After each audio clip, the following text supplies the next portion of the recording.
Pelletier, qui est un des partisans de Jean-François Copé, est en direct avec nous. Monsieur Pelletier, bonjour. Lorsque l'on entend les mots de François Fillon, on se dit que le rassemblement va être quand même très compliqué. Vous savez, moi je suis ce matin dans un esprit de rassemblement et d'apaisement. Je crois que je partage assez largement l'analyse d'Olivier Mazerolle. Il y a d'abord une part d'amertume ici ou là qui n'est pas illégitime. Vous savez, ce psychodrame dont on a beaucoup parlé depuis 24 heures est désormais fini. Et moi j'apprécie que dans l'entourage de François Fillon, comme les mots de Jean-François Copé, on soit maintenant dans une perspective d'avenir. L'avenir, Olivier Mazerolle l'a dit, c'est comment nous nous opposons avec fermeté, détermination et de manière constructive à cette gauche. Mais quel peut être l'avenir de François Fillon au sein de l'UMP dirigé par Jean-François Copé?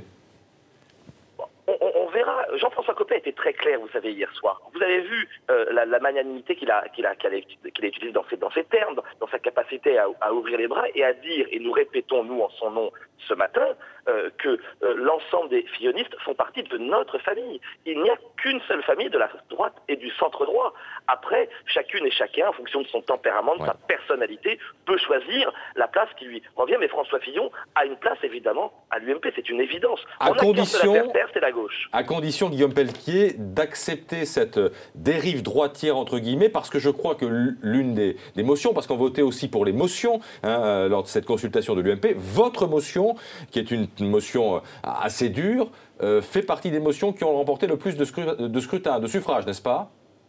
Ah, vous savez, je vous le dis vraiment avec beaucoup de franchise, moi je suis la nouvelle génération, j'en ai un peu marre de ce mot dur, droitisation. Moi je ne suis pas la droite de la droite ou la gauche de la droite, je suis la droite. Je suis content qu'avec Jean-François Copé, comme avec Nicolas Sarkozy il y a quelque temps, comme avec notre motion La droite forte, qui effectivement, on serait en tête à l'heure où je parle, puisque nous sommes sur 64 départements en tête dans 47 d'entre eux à l'heure où je vous parle, donc c'est une vraie performance, mais c'est pas la droite dure, c'est la droite qui s'assume, c'est la droite qui veut de manière constructive proposer une alternative crédible à cette gauche qui fait tant de mal aux Français, qui veut s'opposer sur le droit de vote des étrangers, sur le mariage homosexuel, sur ce qu'on vient de vivre avec l'agence Moody's. Mais parlons des choses intéressantes tout de même. La France vient d'être à nouveau dégradée. Pourquoi? Parce que la politique du gouvernement socialiste est une politique catastrophique. Oui, sauf que l'agence Moody's sanctionne aussi la politique de Nicolas Sarkozy, soyez honnête.